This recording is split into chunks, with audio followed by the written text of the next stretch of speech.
What's up, everyone? Random Projects. Just wanted to share a quick bit of experience that I just gained trying to help people with my mistakes. I'm working on the basement steps, the wood. We previously had carpet going all the way down, just one long strip. I apologize about the lighting, but this is kind of like the best I can do here. I don't have a light bulb straight above.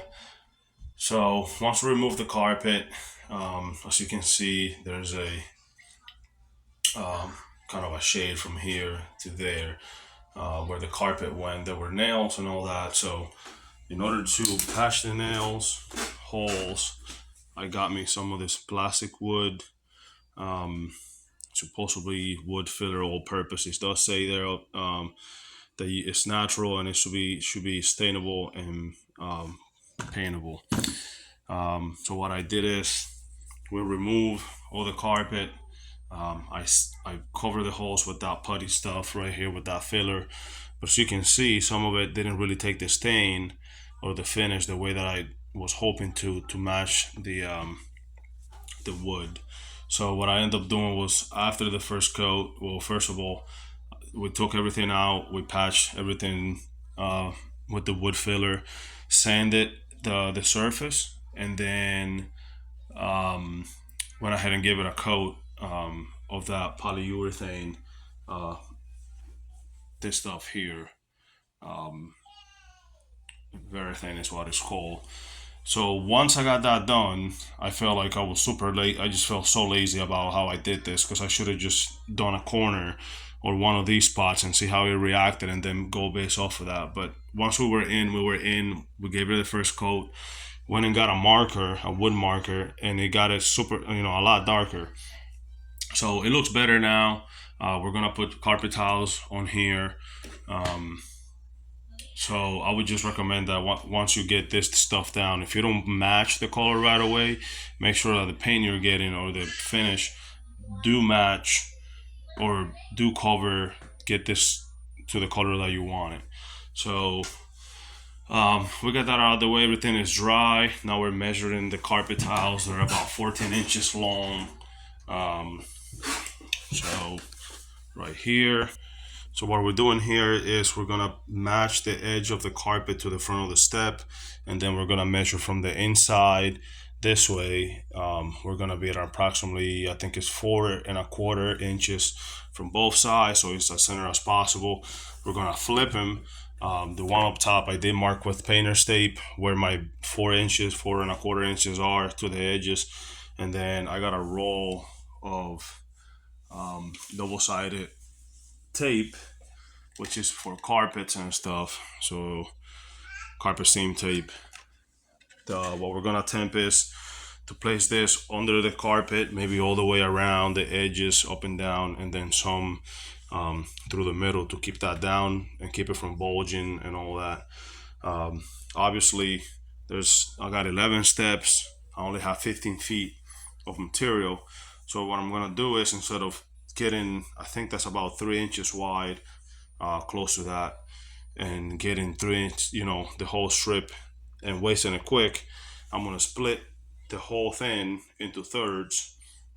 So I measure the whole length, the whole width, and then I split that into three. That was just about 3/4, maybe a little bit more than 3/4. Took a long level, straight edge, anything. I measure here, I measure here, I measure, all the way across, and then drew a line, and I'm gonna cut that and maximize the length of what I initially bought, which was 15 feet. Now I'm gonna have 45 feet because I'm gonna make it 3 times as big, and be able to secure these guys as best as possible to the step. So again, I'm just making this video just to try to shed some light on people and avoid or keep him from making the same mistake that I made. That before you put that finish, make sure you try a corner somewhere and see how that reacts, if it gets you the color you want. That marker did darken it a little bit, but it's not as good as we would want it to look. So the lucky part of it is that we are going to be able to get the carpet to cover most of that, if not all of it. So that helps out to mask that air or cover it, but if you can, the best way would be to do it properly, get the right stain, or see if you can get putty that will match your paint or your steps, and that way you don't have to deal with any of that.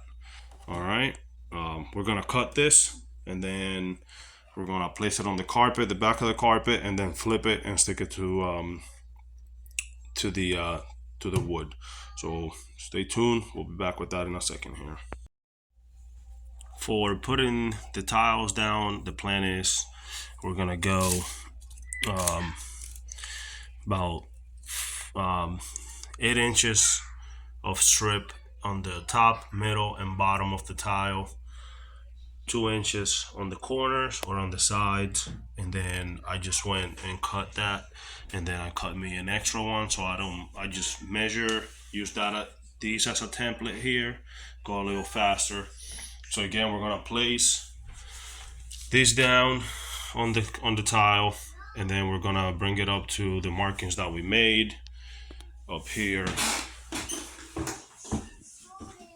So this one here is how I got pretty much my measurements of how much from the left and from the side away how I want to be. So then I'm gonna flip that up, keep these in place, put the double-sided tape on it, flip it back down, secure it, see how it looks, and then I'll remove this tape, take my measurement back, go to the next step and put these down where I need them, and then I'm actually using the tile to go up straight up and down the sides. So I'll do the same, put the tile down, measure, put the tape, put the strips, place it down. So we're gonna get moving with that, and let's see how it comes out. This is the method that I decided to use to lay out my adhesive and maximize the use of what I had. So I'm going each corner, 3 strips down the middle. I understand I don't have that middle support and that middle support, but this is not a high traffic area, and my hopes is that since we're gonna be mostly stepping in the middle of the carpet, we'll be okay. So we went with the option of coming real close to the edge to protect every single step, and then leaving a little gap in the back. So this is what it looks like towards the end. I actually deviated to using quarters instead of tape, because the first strip of tape was peeling up some of my finish. I guess it's not cured all the way. It's good enough to step on it, but I think it was soft enough for the adhesive to pull it up. So I'm using quarters, measuring, and then going to the edge as close as I can. Nobody's gonna come through here trying to measure, hey, how close are you on both sides? So I'm just trying to make it good for the eyes, and this is the final result. So this is what it looks like all the way up. Get a little light here, top step, and it transitions really nicely. If you want, I guess you can put them in the back too, but again, I'm not worried about that. I'm just trying to protect my steps, and I hope this video helped anybody looking for advice on this situation. If you have any questions, leave it in the comment. Thank you for watching.